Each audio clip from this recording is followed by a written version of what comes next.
Hey, hey, hey, this is your recap auntie. Hey, y'all. Hey, this is Shar. Welcome to my channel. Welcome, welcome, welcome.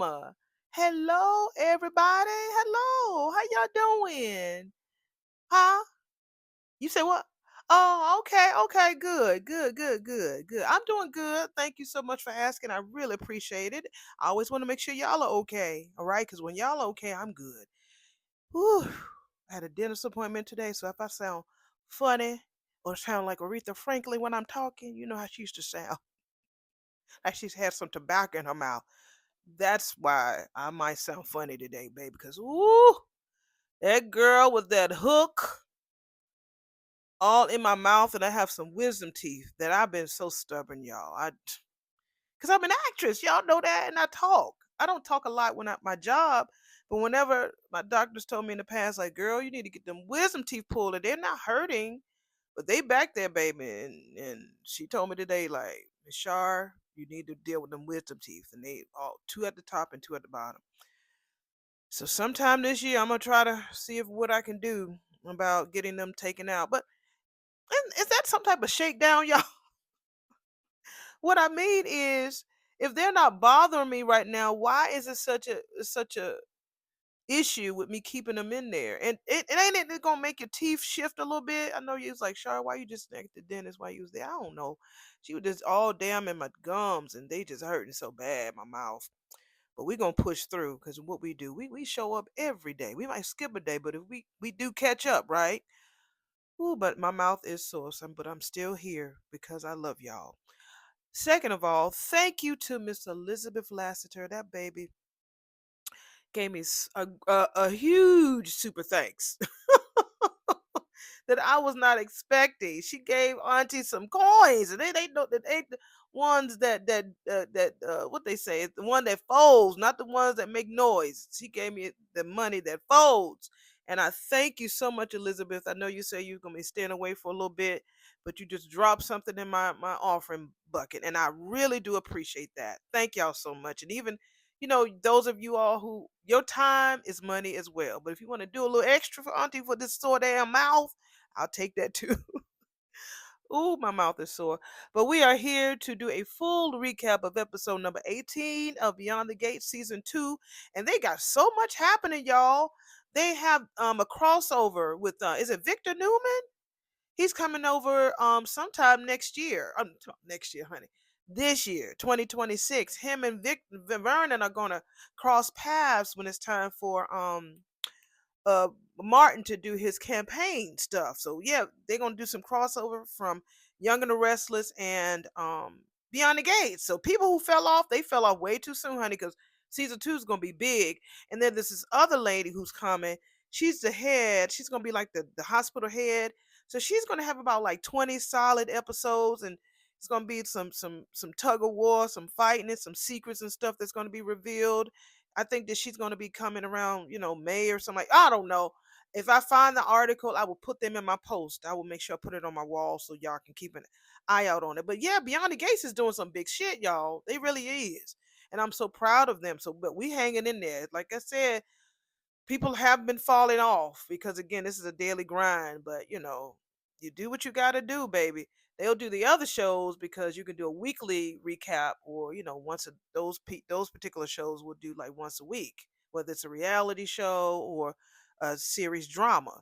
When you got these damn soap opera shit, daily, baby, daily. So, and that's why I've been doing this for almost a year, being consistent and being here and having a good time.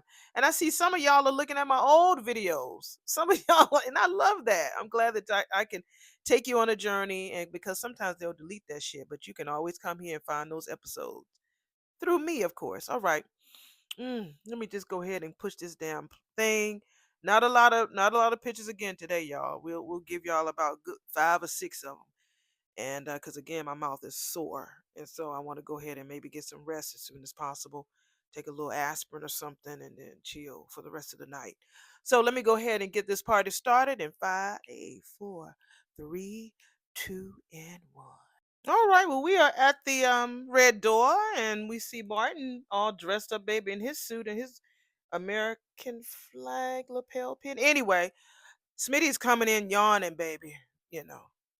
So Martin was like, "Wait a minute, you just getting home now? All this time I thought your ass was upstairs or in the guest room, sleep. Maybe why? Why would he be in the guest room? Maybe he didn't think he was going to disturb him. I don't know.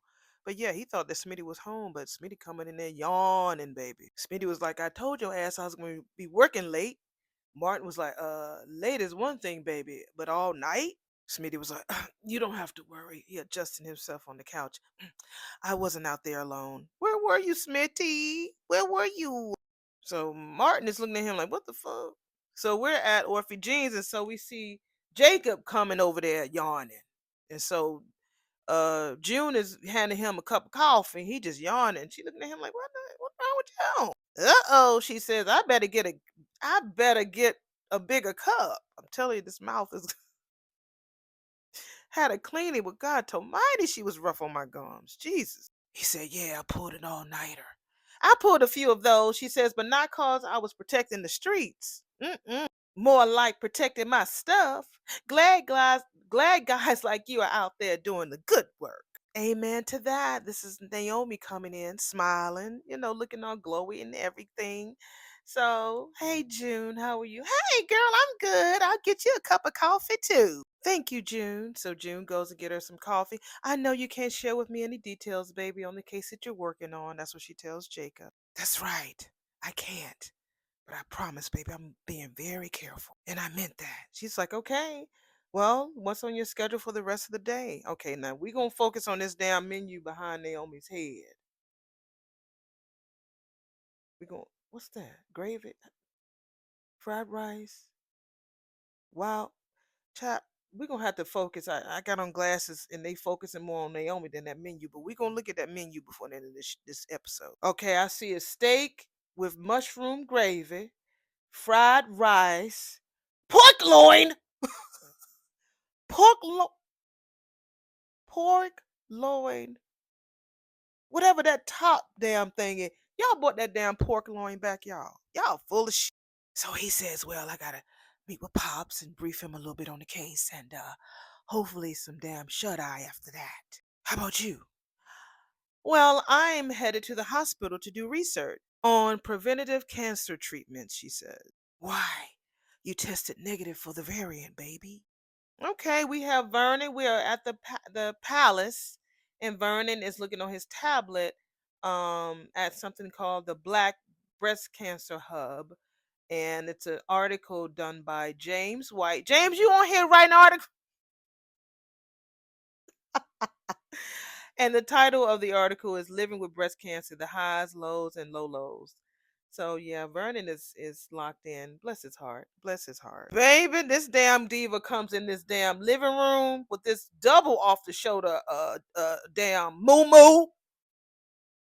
And she looking like, oh God, he looking at this shit. I don't want to talk about no cancer. That's what she looked like. She didn't say that. But she's peering over his shoulder as he's looking at the article. Did you sleep well, my love? She says. He said, yeah, well, I slept like a rock. Guess because I had my soulmate wrapped into my arms. Now, why don't you go back to bed, baby? Is there a reason you want me back in bed? Well, I was planning on making you some breakfast, a Southwest frittata, guaranteed energy boost. I know it's a little spicy. Bernie, you know the fuck what? She just cut his ass off. Shit, she snatched that damn pad out of his hand. Look, you know what?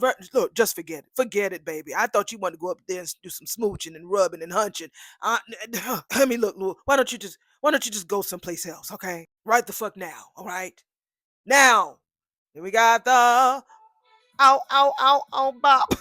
Can't bop, y'all. My mouth hurt. So we're at Nicole's office and we see Kat showing up. She says, "Good morning, Mom. Thought you might need an extra jolt." Thank you, sweetie, but I am already in attack mode, and this time your intuition is off. Kat says, "You got some jokes this morning, honey." Oh, but what my ass saw last night wasn't funny at all. What did you see? You at Uptown hanging out of a dress, not hanging out of a dress, and hanging on to a man that wasn't Carlton. Table for one, I am starving. This is Leslie showing up at the country club. Now I'm a gaudy girl, just so you know. I'm real gaudy. I like big furs and leathers and big jewelry, and I'm gaudy, aka gaudy and nice. That's my name. So she comes in with this big, beautiful bag, leather, kind of brown, you know, jacket and pants, turtleneck. She looking cute.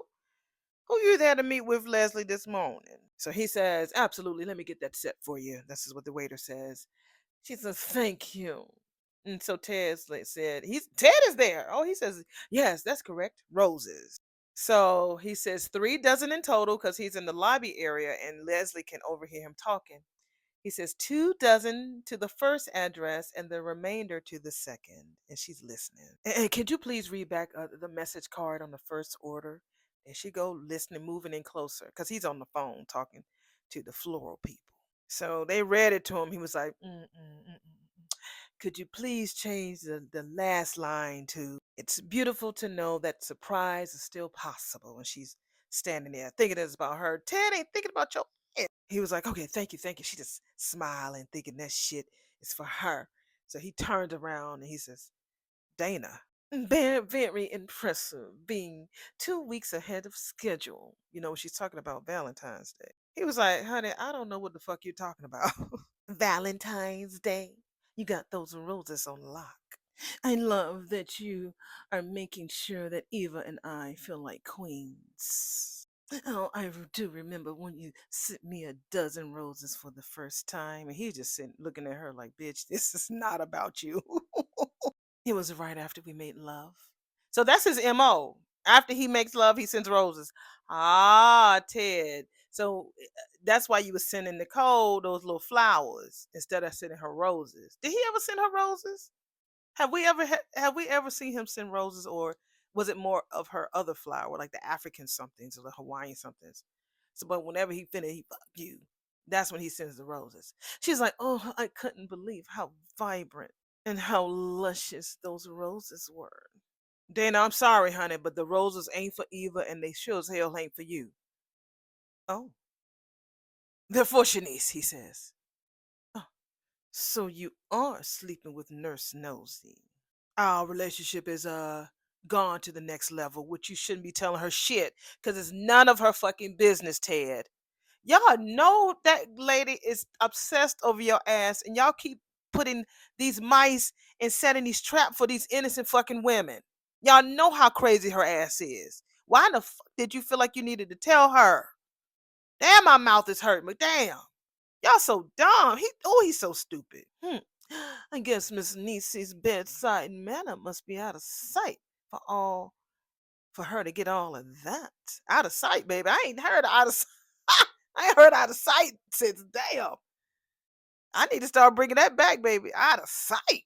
He says, I am not going to discuss intimate details of my ex life with you, Dana. And don't your ass dare go after Shanice like you did yesterday, bitch. If you are committed into forging our friendship, then you're just going to have to accept that I'm dating her. Okay?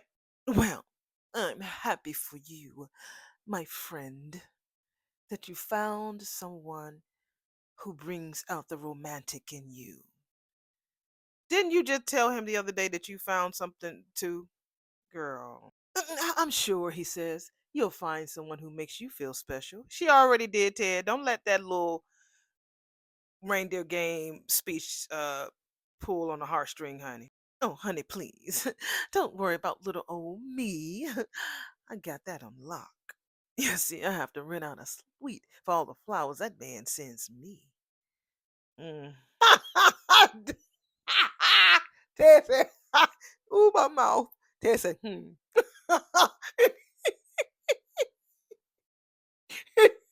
just cut off the smile. He was smiling. He said, and then he cut that shit off and walked away.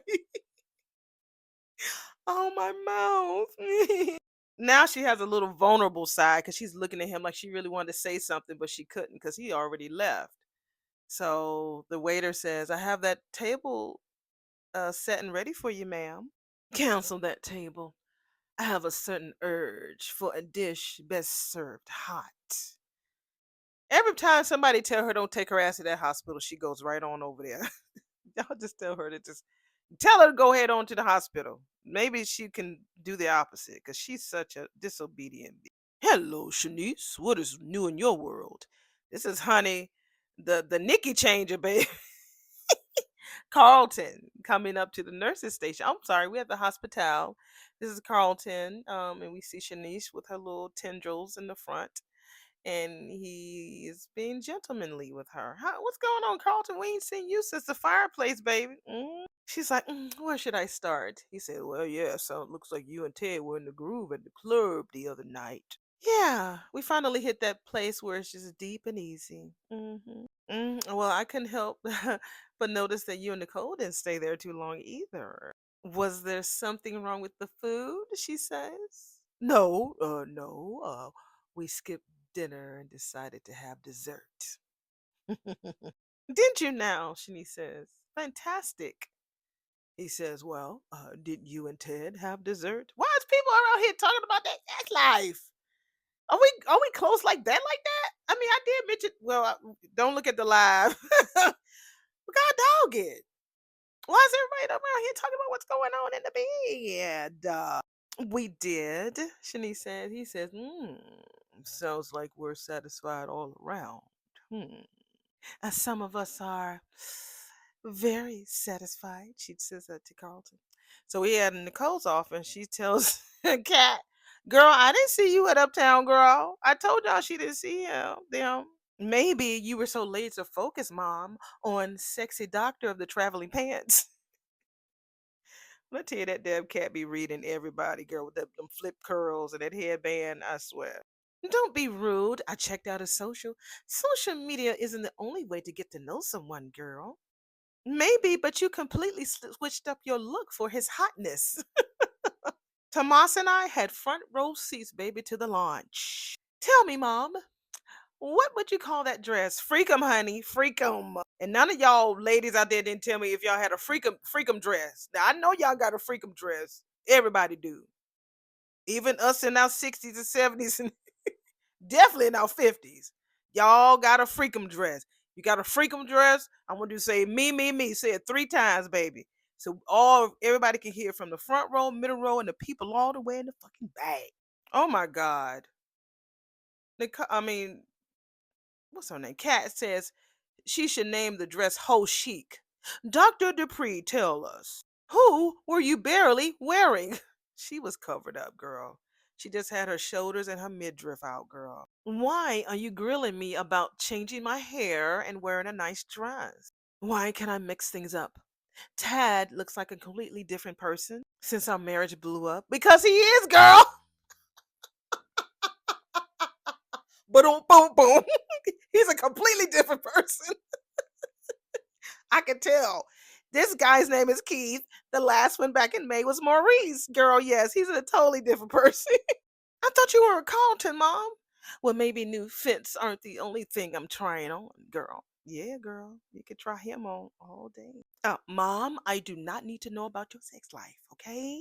How far back does your shameful feelings go about sex? Why do you feel so shameful about that, little girl? It is completely normal to be creeped out talking about your parents' sex life. They are really trying to not get me monetized today. I'm trying to whisper the 3-letter word, but damn. Well, I am not going to put my new wardrobe in the back of the closet because it embarrasses you. Nor am I going to allow my daughter to shame me. You shouldn't, Nicole.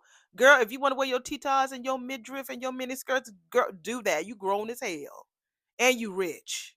Who gonna check you, boo? Hashtag Sheree Whitfield. After all, girl, how do you think you got here? Right. That's what I was saying. One time I had to take out a whole statement because I was getting real vulgar in an episode like 3 or 4. I don't even know which episode it was. But, I'm like, so many people are just so clutch pearls when they talk about. And It's like, how the hell y'all think we all got here? This is clean version, but I was real. I had to cut that shit out because I got people listening. Yeah. Yeah, how you think we got here? Okay? I mean, Mom, enjoy your coffee. So she gets up with her booty shorts. She goes out. So you uncomfortable talking with your mother about X, and you walk out with your booty shorts and go-go boots and fishnet stockings. All right, cat. Back at the palace, why don't I go into the library if you need some space? Because even Anita was trying to go back to bed with Vernon. What's this? Today is a real nasty day on the gate. Better yet, how about leaving the house altogether? Damn, Anita. I'm worried about your ass collapsing again. I have had enough water. And if you voice any more concerns or question, I get it. I get it, Anita. I've been hovering, honey, like a starving mosquito. Sweetheart, I appreciate your support, but I really do need some alone time, and so do you. Why would I need alone time? To think about something other than me. For example, Banneker's semester has already started. You usually will have several lectures already booked. But have you given any? No, my love, I haven't. See, I don't want you to be putting your life on hold because of me. I'd rather hear about the latest political thriller that you just read and how the author got it all wrong, rather than some cancer research from a website.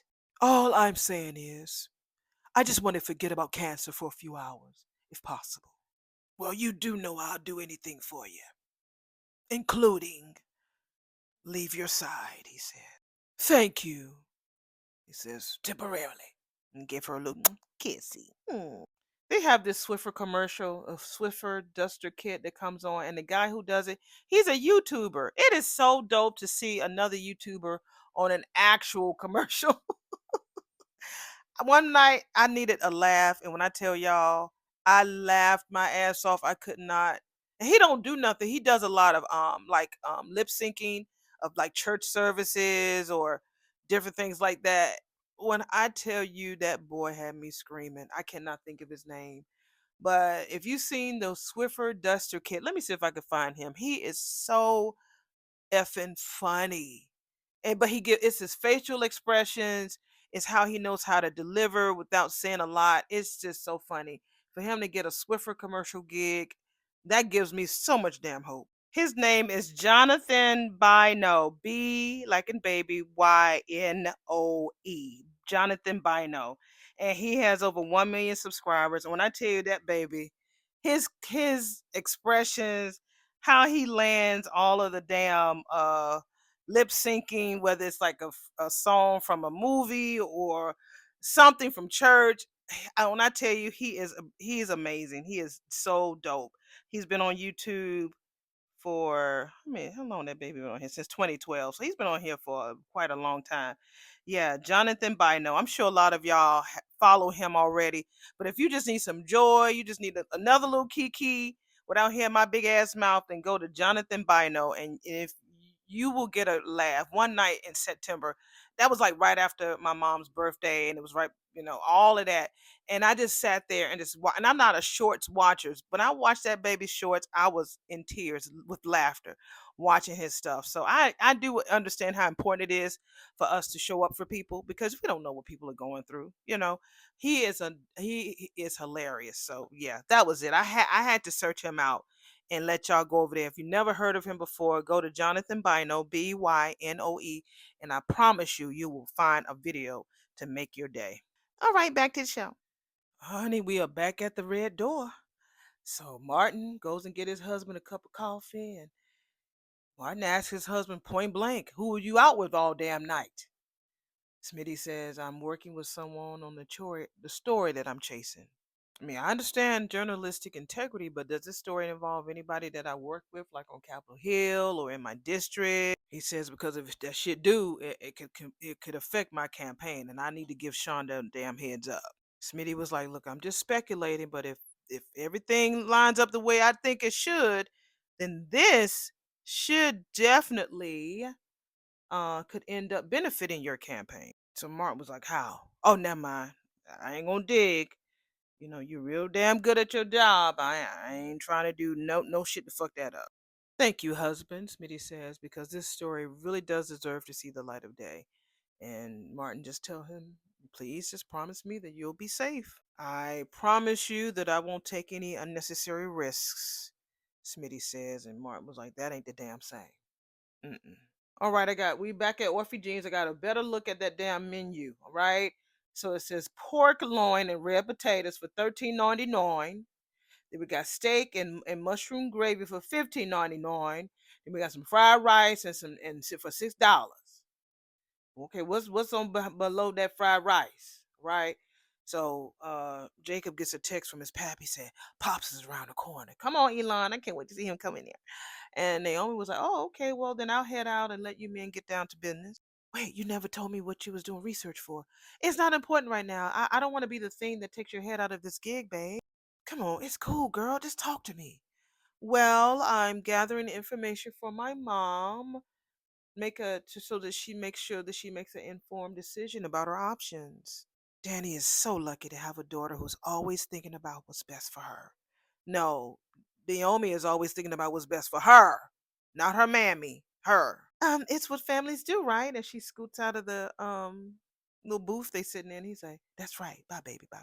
Uh-oh. June comes over there to the table after Naomi leaves, and she asks Jacob, "Is everything okay with Naomi?" June got that little psychic power thingy.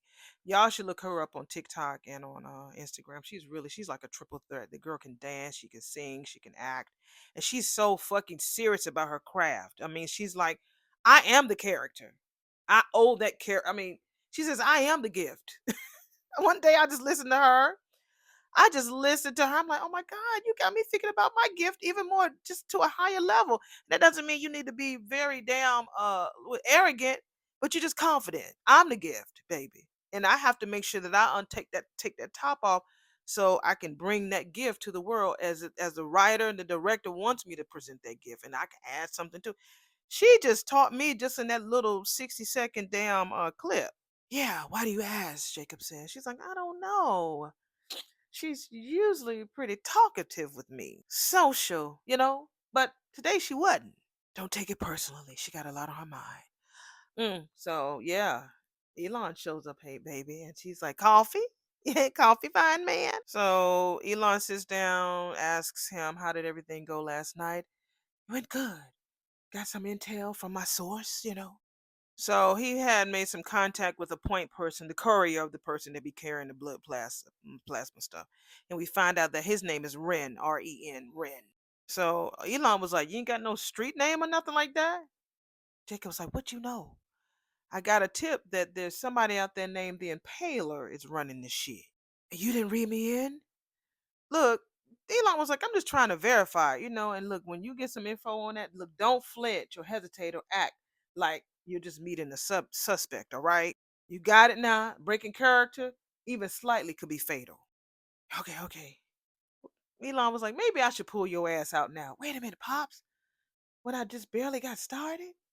Barely is correctly, Elon said. Why do I know who's calling the shots and you don't? All them damn hours you put in this shit and you ain't got nothing. I'm inside the organization, Pops. This is blood trafficking. You think they're going to just talk about who's in charge with somebody they just damn met? Nah, boy, you moving too damn slow. This red market ring needs to be shut down, not just pushed further under fucking ground, which is exactly why I have to take my time. This ain't no march, Pops, it's a dance. Well, you better get to stepping, Twinkle Toes. He called them Twinkle Toes. This department doesn't have a limited time or damn resources. I'm aware, all right? So how about you tell me the real damn reason you leaning on me so hard? At the palace, honey, we see Anita writing some stuff down, and we hear that damn construction shit going on, building that damn house. Cat comes over there. We ain't hear no door slam, no knocking, no, none of that. She just walks in. I can't believe we've gotten through the first quarter of the 21st century and no one has figured out how to solve noise pollution. How to solve that. Wear some earplugs. Anita says, oh, I have.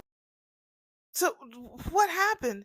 Oh, just give it a second, honey. You see, when it starts, I have Rowena take over a basket of food, and the crew takes a much longer break. She said, there, because the noise dwindled down. Works like a charm. This show is so funny today. But your ass is all amped up this morning. Not a kiss, not a hug. And I know that we are out here protecting my immune system, but not even a hello, Gran. Are you all right, Catherine? Hello, my beautiful Gran, whom I love and adore. That's much better now. Now, this hesitation that you have must have been brought on board by Mom. You have to do something with her. You got to do something about her, Gran. She's not acting like herself. In what way? She's completely new drip. She's got completely new drip. Y'all, my mouth is hurting. We're going to get through this. Clothes and in her hair, it's like she's trying to be sexy. Well, that's a good thing, isn't it? She's going out with a different man every night. Girl, she's only been out with one man. Oh my God, Cat. Go sit down on top of Tomas, girl. These lies is tripping me out today. I mean, do you happen to know why she's acting all video vixen? Because she is, bitch. Shit, Daphne, aka Nicole, is one of the original video vixens from the 90s. So don't sleep, because she is. She definitely is. Well, if I were to speculate, I would say my diagnosis and the ripple effect of all the testing might have something to do with it. But other members of this family are acting out of character. But your grandfather, for example, is acting so solicitous, I could slap him upside his head. Somebody black wrote that. Who else, Gran, has been acting out of character? You. And that's the line of the show. You, girl. Now I appreciate you not being all up in arms about your half sister today, but not a word about Tomas. I mean, Chelsea Cat is doing extremely well, girl. You should be leading with that every chance you get, and you still over here fucking complaining. It's like, yeah, what's going on? What's going on with you, Cat? Your man is good. Your business is good. You rich. What's going on, girl? You bored? But you're focused on your mammy? I mean, is that weird? Anita gave her that mama look like, girl, don't you play with me. Okay. I guess it is a little weird. But she's not acting like herself, and I'm worried. Your mother always have and always will be level-headed. It is just who she is. But that doesn't preclude her from wanting to have a little fun every now and then. Matter of fact, Anita told her that close time when her and Ted had split up, she told her that she needed to go out on a date. She's actually doing what her mother told her to do. So, Kat, mind your business, girl. I mean, you wouldn't begrudge her that now, would you? Kat was like, yeah. So you can go out with Tomas. Ted can be okay with Shanice, but you don't want your mama to. Girl. Hey, Shanice, I was wondering if I can get your expert opinion on something. We are at the hospital, and this is Naomi with that ugly, god awful wig. Her makeup is beautiful today, though. Though, asking Shanice, what is she asking her? Yeah, I've been dying to get into the expert witness biz. Guess she's thinking it's more of a attorney law type of expertise. I heard they make bank girl because she's an experienced witness, on these. She said, "I will keep that in mind on any future cases." Naomi says, but this is actually personal. Oh, then shoot. Shini says, "Well, I have been exploring some options for my mom since she tested positive for the BRCA gene variant. She may want to take some preventative measure, and the genetic counselor gave me a list of specialists." Oh yeah, what kind? Oncology, plastic surgery, nutrition, and some others. That's on the list, Naomi read. But I haven't gotten a chance to look at it too closely. I was wondering if you can give me your take on some of these doctors. All right. Leslie brought her ass over at the hospital like clockwork. She's so predictable. So Marcel is there. I feel like Marcel is following her. He has to be. This is his assignment. Looking mighty fine there, Leslie, he says. I mean, you cannot be sick, girl. You're looking fine yourself. The woman in your life must have excellent taste. She does, he says. Now, ain't your mom on a different floor now? She is, but a couple of her doctors have offices on this ward. Work. I'm about to question a witness, but I'm about to go have a late breakfast. He's following her. This is the second time that she was there at the hospital. And he showed up. He's following her. He's keeping a trail on her, but He just happens to show up. He's definitely following her. Yeah. You want to join me? He says. You know what? She said, I'd love to join you for breakfast. Girl, the coat matches the bag, honey. Girl. So the elevator door dings as they're on their way to the elevator. And that's when the floral guy is there bringing the dozen of roses there at the desk for Shanice, and she sees it, and so Marcel is waiting for her to get on the elevator. Oh shoot, I got to track down Peaches' doctor again. I forgot to ask him something. So go ahead, enjoy breakfast, and I'll call you later. hmm And so the guy takes a picture, and so while he's about to leave, she stops him and tells him how gorgeous the roses are. And we see Shanice showing up. So which lucky patient gets them? She asks the delivery guy. He reads the thing. I don't know why he's telling her business. They're for Shanice Johnson, he says. So she pulls out the card because she heard her name and pulls out the card and started reading it. And Leslie looking like that bitch. We're at Nicole's office and we're, yeah, at her door. Knock, knock. It's Carlton. Carlton, hello, Nicole said. Well, is the doctor busy? Well, for you, I don't think so. Well, I was wondering if you were free for dinner tonight, he said. I feel like I owe you a feast since we didn't eat much on our last date, as he squints that left eye. I didn't mind missing a meal at the club, especially for such a delectable reason. It was a real picnic for me. I would love to have a meal with you tonight. He says, wonderful. And also, I do have another ask. What's that? My niece's party is coming up, and my parents have decided to make it a destination party. March 6th to the 8th. Are you interested in being my date? He says. I'm just not ready for commitment like that yet, Carlton. I hope you're not upset. Oh, why would I be? And now that you mention it, he says, that did come across a little overeager. Yeah, overeager, Beaver. Oh, I wouldn't put it like that. Oh, you're being kind. Oh, just so you know, I'm not pushing things, he says. But since you're a planner, I wanted to give you, a heads up. And enough notice just in case it was a yes. Well, you are on my calendar for tonight, and I certainly hope to add more dates. But right now, I would prefer to go day to day, not month to month. I can be down with that, he says. I'll text you the details for tonight. I'm looking forward to it. I wonder if you're having this reaction because your mother has started to date. We're back at the palace, and this is Anita and Catherine having their conversation about her mama dating. Well, like I told you, Anita told that girl early that girl don't sit around. You're beautiful. Make sure you go out and have a good time. No, Kat says, I want her to be happy. If that's with a new man, fine. But several different men, that's where I have a problem. Girl, you only seen two. Isn't several three or more, y'all? A couple is two, but she's only seen two. Every saint has a past. And Nicole she had a life before she was a mother. She had other passions, even other partners. Oh, Gran. Look, maybe she's just making up for lost time, honey. And if so, I'm for one, it's happy that she is tapping into that side of herself that she has pushed aside for so long. I guess you're right, Kat says. Look, baby, I understand your concern. So if it'll put your mind at ease, I will touch base. Talk some sense into her, will you? She's so whiny. Cat, please. Anita says she will.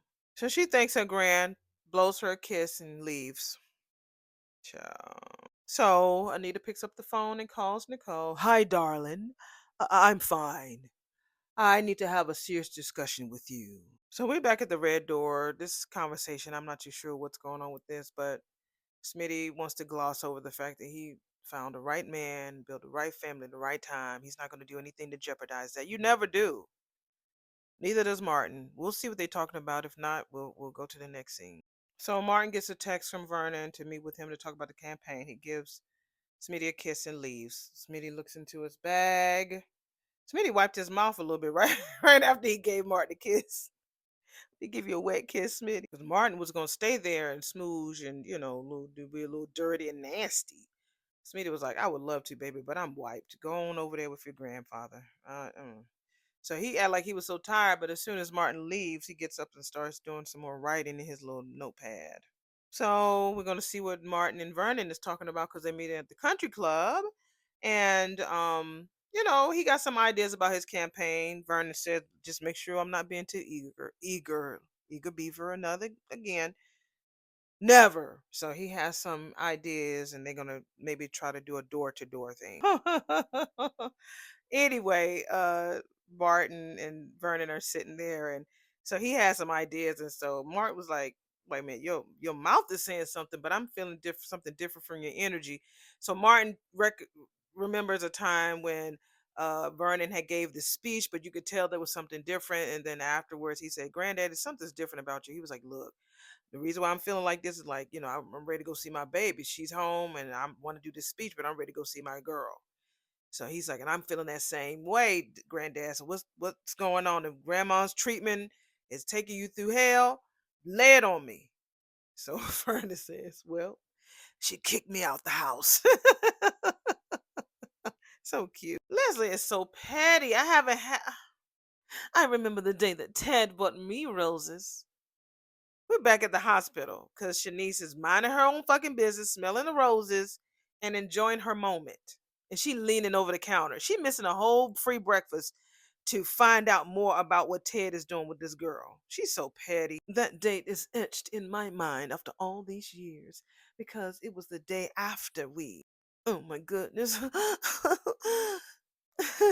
Oh, flashback. Oh, girl, I almost forgot where I was. Hey, Niecy. Hey, girl, psst. Maybe you should put one of those roses in a scrapbook to preserve the memory. Lord knows, girl, I have a whole cabinet full of wands. So she goes to the elevator, and so while Shanice is getting her files together, she drops the folders. What happened? So Nicole was walking past with one of the doctors while Shanice is underneath the desk. "Oh, these are lovely flowers," the lady says. "Oh, these are lovely. I remember when Ted would send me these, one red rose when we were, well, reached a milestone in our relationship."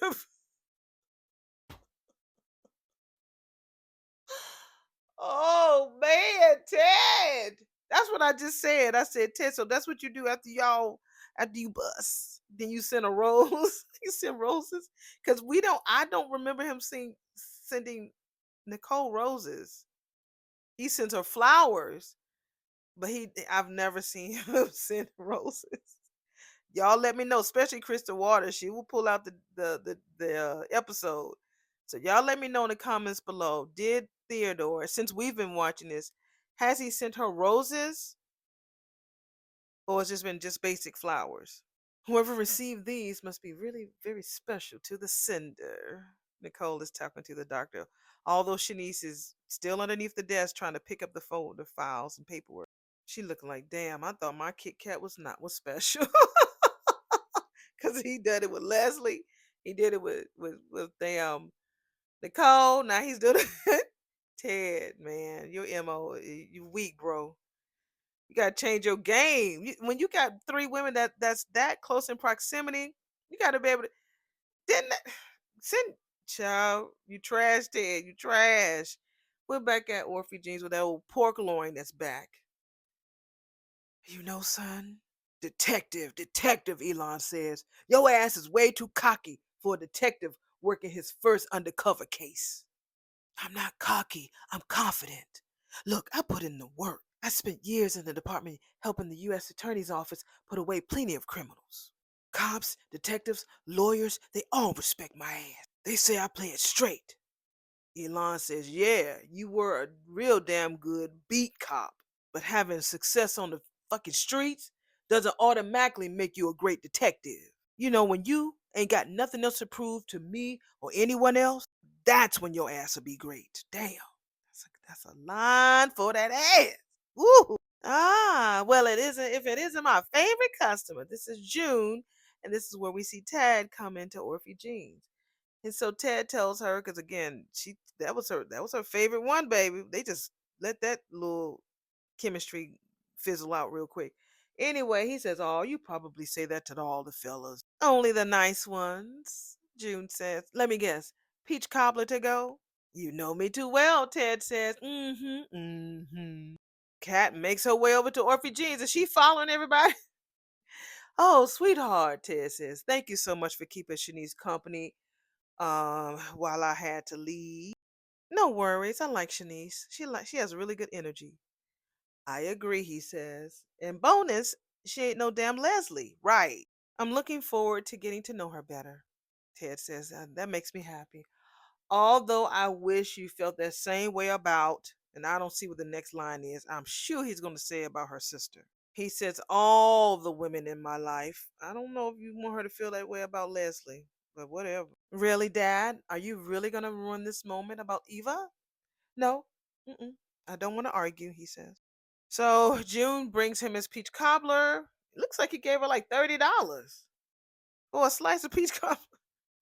That looked like it was a 20 and a 30.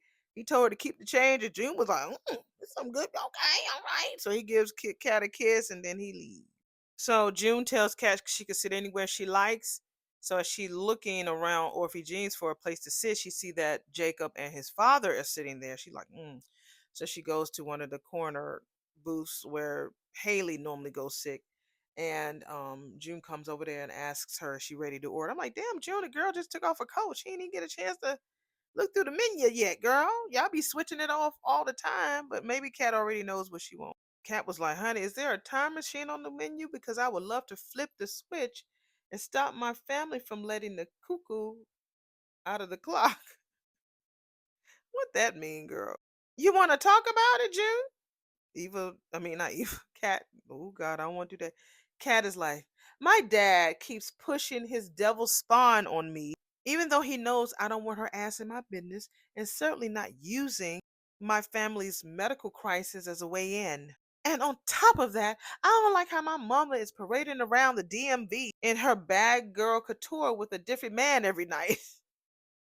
Why is it a problem for Ted to tell Eva about your business, but you out here telling June about your mama's business? All right. That is a lot, June says. And Kat was like, "Right, girl?"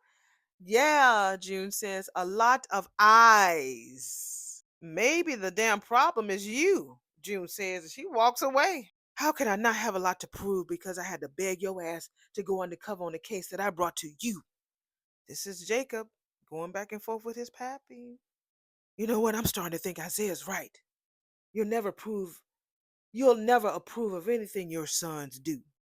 I'll take care of the check. And don't worry, I won't put that shit on my expense account." Now, Elon, you fine and everything, but you being real hard on that baby. That baby had did a whole stakeout. He's tired. He's physically tired and mentally. You coming on just chew him out. He's sleepy.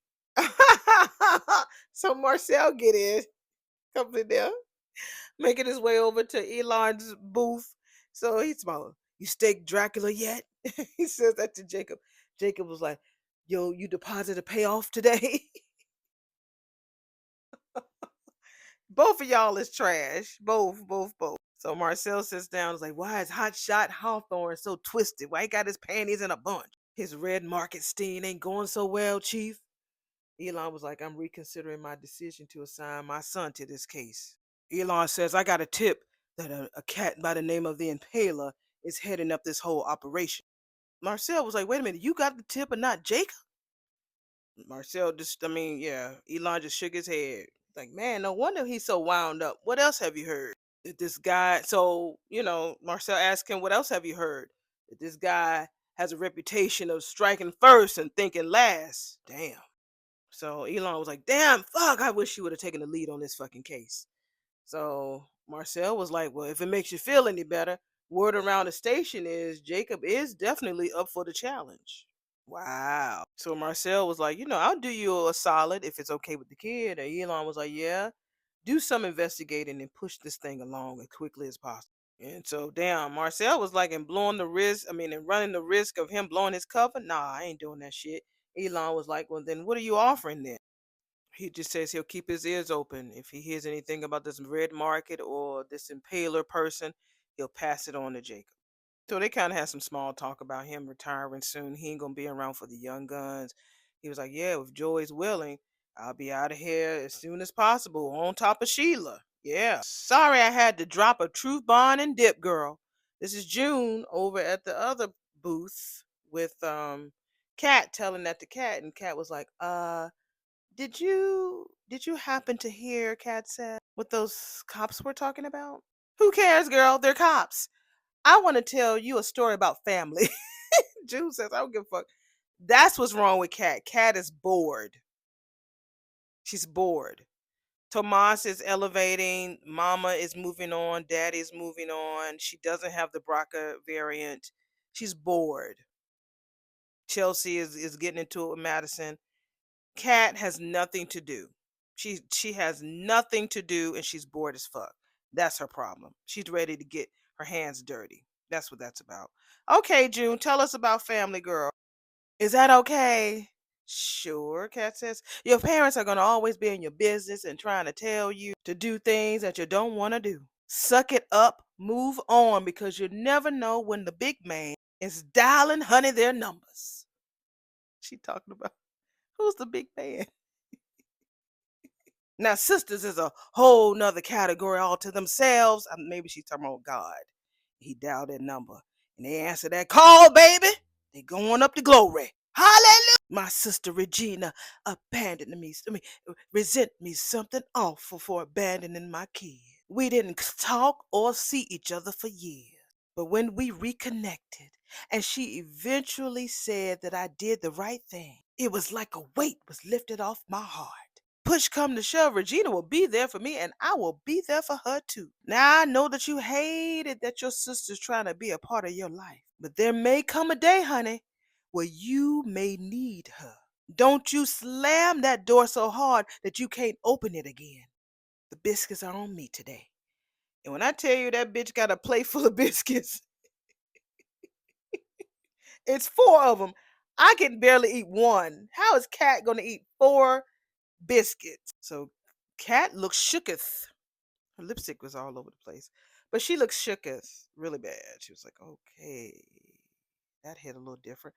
So we're at the hospital with Naomi. Her phone is buzzing. Is that Jacob calling her? So yeah, it's him. She asked him how the debriefing go with her with his pap, and it could have gone better. She asked him what happened. Of course, he's gonna say he was in my ass as always. He just feels like he's in this endless loop of trying to prove himself to Elon, and I wish Elon would just tell him he's just trying to protect him. Tell him about the impaler. Do you really think that Jacob is that cocky that he would just like, look, impaler? He would put on that cop face and come in there, just blow the, just tell the boy. So he said he's getting tired of trying to prove his job to his pappy. He's like, I know. No, she was like, I know that could be very frustrating. He said, yeah, I'm at the club right now. I'm going to get a quick workout and sweat this shit out. I was just thinking that. She said, Jacob, come on, you need to rest. He was like, nah. Because he had just did an all night stakeout. So I'm like, I'm sure he's tired. Guess not, honey. So he said, I got to stay awake and ready. She has right to recover the undercover persona. I get that. So you're going to be working again overnight? So he was like, he's not sure. He asked her how was her fact finding mission going. She's like, good. I'm just narrowing down the options. So y'all, did y'all hear about plastic surgery was there and oncology was there? So plastic surgery. That was one of the doctors. She kind of named it. I think Shanice. No, Naomi was naming off the list of doctors with Shanice. She said plastic surgeon. I feel like she's going to try to maybe get a double mastectomy, and I don't know. She said other specialists, but I don't know. I think she might try to get a hysterectomy too. I feel like that's what she's considering. Okay, so we're back at the other side of the country club, and Vernon is telling Martin, when that woman, a beautiful woman of mine, went down, baby, I was stricken. I love the camera angle of this because they showed like a front shot of Vernon and Martin at the table together, and we saw Jacob in the background walk by. Like I said, I just love that they're doing the cross character narratives. Like, we just saw him hang up with Naomi, and so we saw him walk past them and go to the gym. I love it. I love it. I love it. So, Vernon said he was a little nervous, and he got to tell him, I was afraid that she met her maker. She wasn't breathing. She was breathing. She probably was having very shallow breathing, but because he didn't never see her like that before, but she was breathing, I'm sure. I'm sure of it. So Vernon was like, that was the most worst pain I ever felt in my life. And so Mark was like, if that would have ever happened to Smitty, wait a minute. I, why did she kick you out the house? Well, I may have gone overboard with the cancer research and as her caregiver. Martin was like, well, you've always taken your various roles, pretty seriously, Granddad. So, he knows and understands that she needs her space. And Martin just agrees, like, yeah, I know it's hard for you to do it, but, if that's what she wants, that's really big and strong of you to do that. He says, I want to be strong for her. This is what Vernon tells Martin. I want to be strong in front of her, too. But by God, it takes a toll. God Almighty. Mm-mm. Martin says, if at any time you need to talk, cry, or just ball up your fists at God, just come to me. Because you have always been my rock, Granddad, throughout the years. Let me spot you this time. So Vernon gives him a thumbs up. That's sweet. So Nicole comes in, just walks in, baby. Mother, I'm here at the palace. I guess now Nicole, does she have a key? I guess none of the doors are locked when you're behind the gates. All right, beyond the gate. Okay, it makes sense. I guess if you're living beyond the gates, nobody locks their house, huh? Nobody locks the door. Okay, I got you. So Nicole shows up. I love that sweater, the long sweater, that she has on, and the skirt that matches it. I love that outfit. I love it that Nicole has on. So Anita says, Anita says, oh, I guess I was really looking forward to seeing a more tame version of you. Well, if memory serves me right, you have worn a plenty of outfits that cause the stir. Yeah, she has, honey. At the like turkey articulate thing, that little jumpsuit she had on, Anita was wearing it. That beaded crop top with the matching capri pants you wore on solid gold comes to mind. I haven't heard of solid gold in years. Anybody over the solid gold? Feeling like my life with music. Solid gold. Living rhythm in my soul. My soul. Baby love. Dun, dun, dun, dun. Dun, dun, dun, dun, dun, dun, dun. They been beginning the music, feeling control. Solid gold. And I just got that off the top of my head. My spirit remembered that, y'all. How many of y'all remember Damn Solid Gold? And I think, did Dionne Warwick sing that song? I'm beating on my couch, y'all, so if it's loud, I'm just surprised I remember. Never remember lyrics, but give me the melody, or I knock that shit out. Damn, girl, you better remember that, girl. Let me pat myself on the back. Ow, my mouth hurt. Ow, ow. It's in the archives if you like to borrow it. That's what Anita tells Nicole. Nicole was like, well, I will keep that in mind. But serious, mother, there's nothing to be concerned about. I'm just trying a new look, shaking things up. That's all. It's not like I had a personality transplant. That's I see nothing wrong with you exploring your wild side, as long as you get it out of your system sooner rather than later. Like when I had my wild side,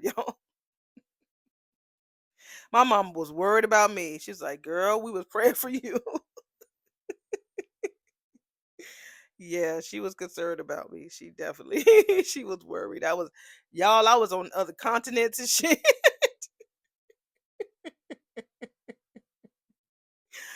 Oh man, I had two wild sides. I had a part one and then I had a part two. I'm calm now. I ain't got to do no more wilding. Shit, and ain't no wilding on this end no more, baby. I give all that energy to Sir. Why is that? Because I need for you to focus and be ready, and so you can step in as the matriarch of this family if the worst should happen. Mm-hmm. And my God, she said, and then because they met each other in the foyer. Anita said that shit and walked into the living room. I'm like, damn, okay, I'll get myself together. Damn, mom. The C note is yours, honey. Thanks for helping a sister out. That damn Leslie is so fucking extra. she she is so fucking extra. We're at her room, honey. Ciao.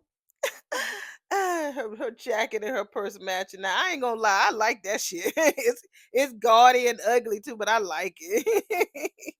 Gossip nurse may be your new drug, but I'm the medicine that's been in your bloodstream for years. So no, that's his room, not hers. So she pulls out some panties, some lace panties, and gonna put. That's old school.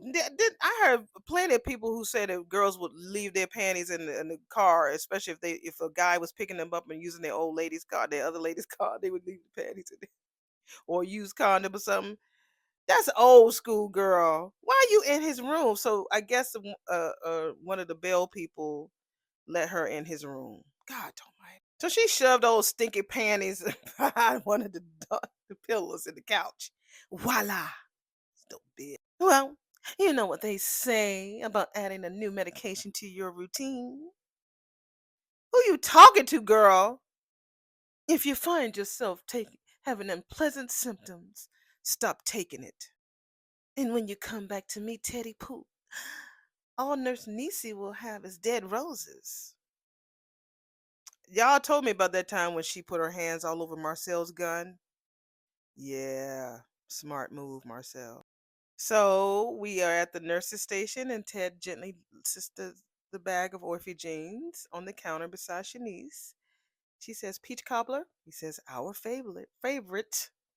She says, "Is peach cobbler something you do for all your booze?" Oh, come on, Shanice. Are you really gonna let these two women get in your head like that? Like that? He was like, "What the fuck you mean?" She was like you do roses. I heard from Leslie. Then I overheard Nicole. Is like that roses is your signature move after hitting the sheets for the first time. I, I, no, don't sweat it, honey. I like the flowers. And I'm flattered that I got the most. Now I would give you a kiss for every single rose, but workplace rules and all that. Plus, honey, there are some major gossipers up in here. Hmm. He said, "Well, okay, game recognizes game. So, what are you doing after your shift? I can." He looks to the left and right. Take your ass out of here, and you can give me all the kisses you want. I think I'm free tonight," she said. He was like, "Yeah." She's like, "All night?" He's like, "Mm." "Oh, I'm glad that you caught me before my workout." So this is Jacob over at the Red Door talking to Smitty. So they exchange notes about the blood, blah blah blah. Smitty still looks tired and sleepy. So he was going through some notes in his brain. This is what Smitty was saying. He says, "And I was around the corner when I saw that the courier that was with you was talking to his boss.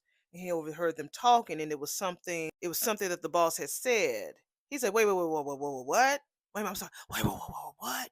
What you say? How can you be so fucking reckless? Smitty, I told your ass to wait in the car and be a lookout away from the conversations, for any conversation." Smitty was like, "I couldn't help myself. I just wanted to be a little closer to the action. That's all. You can't skulk around in the dark while I'm trying to get with the syndicate." See that he talking that old damn police talk. "What if you blew my cover? Then what? All of this shit would have been for nothing." So next scene, we see Naomi about to knock on Carlton Fitzgerald's door. Remember, he's the plastic surgeon. "I can't believe you let me go on around clothes when you're dealing with the aftermath of a medical emergency." It's Nicole talking to her mammy about her passing out and shit. So, oh, her is Anita, and we're back at the palace. "Well, I feel fine now, thanks to Tad. Indeed, he got me back on my feet and feeling like myself again. So why the doom and gloom about something that isn't going to happen? I don't want to hear magical thinking, right? You kids do way too much of that when it comes to me." "Because you are magical, Anita. Girl, do you see the wings that you're wearing right? Girl, your hair. You're magical, girl. Please. No one lives forever, honey. We need to be realistic. I know that's right, honey.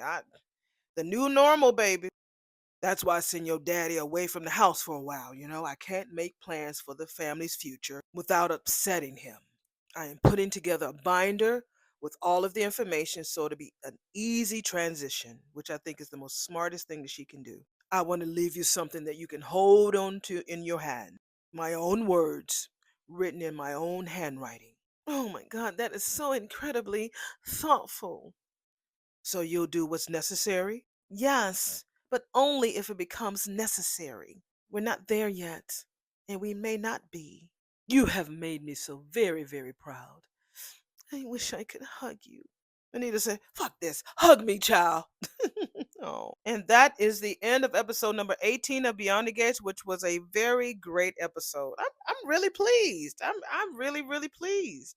I know a lot of us have our issues with the Danny situation, but not seeing her today was not as stressful. Seeing that damn desperate Leslie.